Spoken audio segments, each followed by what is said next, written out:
Hi, and welcome to Group 8's radio station. We are so thrilled to have you listening in. Today we have an exciting guest to tell about these new consumer products called automobiles, hair dryers, bread slicers, and an electric television system. Hi, Colin. We are so jazzed to have you. Please tell us about these new consumer products. Hi, Jennifer. It's so dandy to be here. I'm jazzed to tell all of you about these new products. First of all, automobiles. This is not completely brand new thing, but it can now be mass produced, which makes the production much more efficient and gives many people an opportunity to work. It's also lowered car prices a lot, and many people can now afford a car. There's also the Model A, which will be taking the place of that jalopy Model T. This new car is said to go over 70 miles per hour. Tell it to us, Sweeney. Yes, it's the bee's knees. We've also got something for you tomatoes and bimbos out there who like to look hosty-tosty, the hair dryer, which has been around for more than 6 years, but still hasn't caught on yet. But it's the berries. Recently, if you don't know your onions, bread slices is the new way to cut your homemade bread. People now can't wait the extra minute to slice their bread, when it can be done instantly.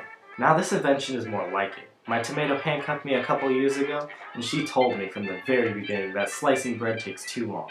So once the baby came out, I got it from my tomato, and I have to tell you, my tomato is happier than ever. So they have this new thing called a television system. It shows images on a box with a glass cover on the front. Bourgeois is what I first said. When my buddy told me, I thought my friend was ossified. I giggled some water and went to check to see if anything was on the newspaper, and there it was. It said the television system was coming to the public in 1928. I know that's a little far away, but I have to tell you, I saw pictures of this magnificent thing and talked to the guys who were there when they tested, and I'll tell you, this is the bee's knees and is something you all should look forward to. Thank you, Colin. That does sound like the bee's knees. Our next guest is Sarah, and she's here to tell us about the Negro Leagues. The floor is all yours, Sarah. Hi, my name is Sarah, and I'm going to be talking a little on the Negro Leagues and interviewing Josh Gibson. Hello, Mr. Gibson. How are you doing today? Hello, Sarah. I'm doing well, thank you. So, can you tell us a little about your baseball journey? Well, it all started with some clubs and some little games about 6 years ago when Rube Foster, our manager, founded the Negro National League. And about 3 years ago, another African American league with teams of 6 players was added. When I was 16, I started playing baseball at school with my friends for fun. I was always good at catching the ball, but I never really considered it to be my career. But here I am now with the American Negro League as a professional baseball catcher. It's been a tough puppy, but we did it. It sounds like cat's pajamas. Thank you, Mr. Gibson, for sharing and being here with us today. Jenny, what's happening with all the people moving south? Gibson, it sounds like you're the big cheese. But yes, Sarah, we're calling it the Great Migration. African Americans have migrated to the North, East, and Midwest in search of higher paying jobs. Did you hear that over there they are paying almost 3 times what they would get in the South? African Americans started to migrate in the 1870s due to economic concerns and because of the social conditions in the South, but the numbers have since then doubled.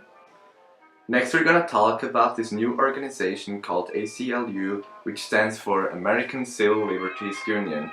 It was founded about 6 years ago as a response to the arrests of so-called communist radicals in 1919 and 1920. According to the ACLU, thousands of innocent people have been arrested without warrants and without regard to constitutional protection against unlawful search and seizure. The purpose of the ACLU is to protect these individual rights and liberties that the Constitution and the laws guarantee everyone in this country. Currently, they're fighting against the state of Tennessee that banned the teaching of evolution by law. Biology teacher John T. Scopes was sentenced for violating the law 1 year ago, and ACLU is now fighting for him. Thanks to this effort, ACLU is making national headlines and seems to be able to persuade the public on the importance of academic freedom. Now we would like to end the broadcast with a word from our sponsors.